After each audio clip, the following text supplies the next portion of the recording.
Hi Lou. Hi Sarah, how are you? I'm good. How are you? I'm very well, thank you. Good, good. So first of all, fantastic series. I'm obsessed already. I'm only halfway through, but I'm really obsessed. Great, that's so good With to it. hear.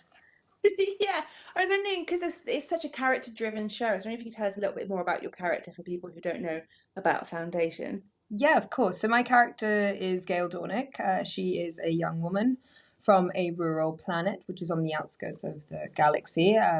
It's called Synax. It's a water planet, so they live on water and they harvest algae, and it's a really beautiful place. When I first saw it, I was in absolutely gobsmacked. It was so exciting. And she solves an unsolvable proof that it was set up by Harry Seldon. And he invites her over to Trantor, which is a planet-wide city. I always get this the wrong way. A planet-wide city, and it's pretty insane and massive and technologically advanced, and it has people from all over the galaxy. And she arrives there with, hope in her eyes and a little bit of, wonder. And then the story starts and stuff happens and she gets taken for a ride for sure. But she's super, super ambitious and she uses all these skills that she has, her heart, her head, the way that she thinks, the way that she sees the world, and they really come in handy for her, even though she's probably not aware of how important it all is. Yeah, she's got a lot of maths on the brain as well. Yeah, I don't even think she realizes it. I think she's like kind of oblivious to her the power that she holds. So it's pretty cool to see her kind of unraveling all of that and discovering a lot more of herself as the journey goes on. Yeah, absolutely. So, how much did you know about Isaac Asimov's work and the Foundation book series? Yeah, I hadn't really read it at all. I didn't really know much about Isaac Asimov and Foundation until I got the scripts and I spoke to my dad and I was like, oh, I got this script for a show. It's like a sci-fi, I think, like a Foundation by Isaac Asimov. And he's like, oh my God, I've read all of them. I know them all. Like, what? Tell me about it. So, and I have some friends who are really big fans, but until I read all the scripts, I hadn't read any of them. So it was really amazing to be introduced in this way, which is different, I suppose, to a lot of people. But I love them. Yeah, absolutely.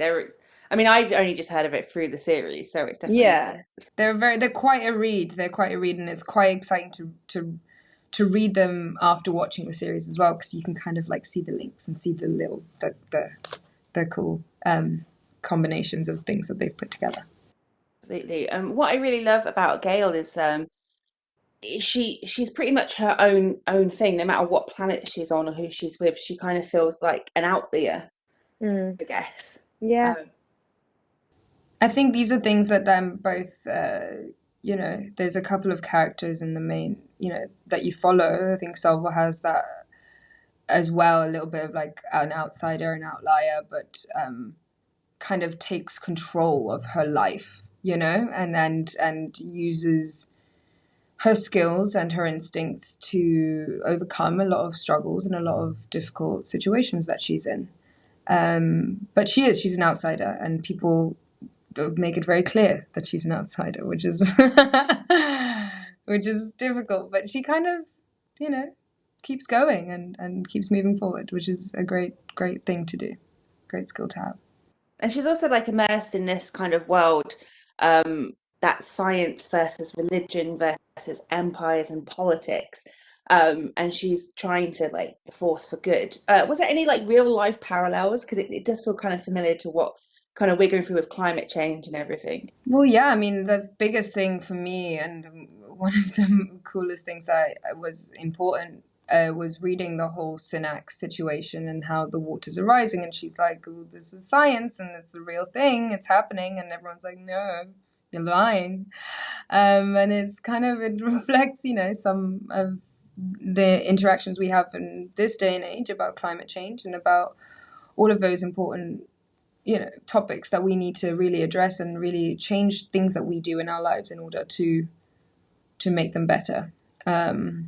But yeah, that was a really cool parallel to be able to see how that even in thousands of years in the future, climate change is a thing. Yeah, absolutely. I think because she's taken under Harry's wing, but she can see things a bit differently than he can. And I really appreciate the role where she's talking about resources with his team. Yes, that was, oh my goodness. So that was actually an audition scene.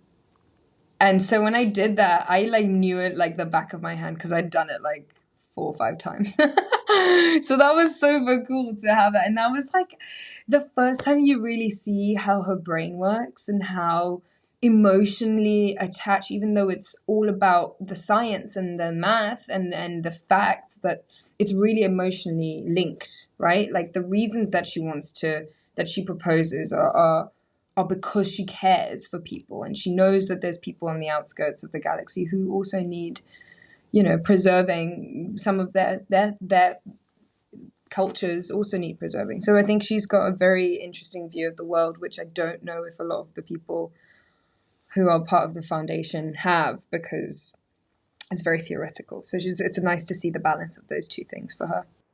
Absolutely. Wow, it's a fantastic performance and a fantastic show, and I can't wait for people to see it. Thank you so much for talking to me today. Thank you so much. It was lovely to speak to you, Sarah. Take care. Thank you. Bye. Bye.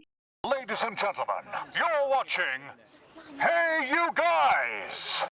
Hey You Guys, huh? Hey, you guys. Is that from the Goonies? It is indeed, yes. Nice. Hey, you